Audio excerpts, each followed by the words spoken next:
હું અત્યાર સુધી એવું માનતો હતો, અને તમારામાંથી પણ ઘણા માનતા હશો, કે ઓવર થિંકિંગ એ વધુ પડતા વિચારોની સમસ્યા છે. પણ ખરેખર તે નથી. તે એકચ્યુઅલમાં આપણા એટેન્શનની સમસ્યા છે.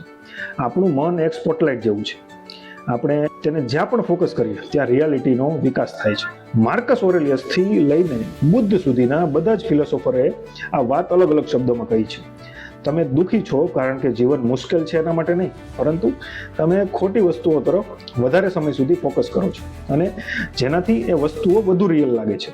હવે જ્યારે તમારું મન આવી અસમંજસમાં ફસાય ત્યારે વિચારો સામે લડશો નહીં, સ્પોટલાઇટને ખસેડો.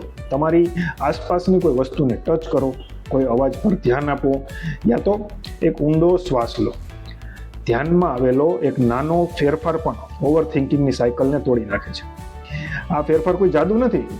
તમે ફક્ત વિચારોને ખોરાક આપવાનું બંધ કરી દીધું છે, એને ખવડાવવાનું બંધ કરી દીધું છે. આ વિચાર એકદમ સિમ્પલ છે, તેની પ્રેક્ટિસ જીવનમાં ઘણી હેલ્પફુલ છે. એક જ વાત યાદ રાખો, સ્પોટલાઇટ હંમેશા તમારા હાથમાં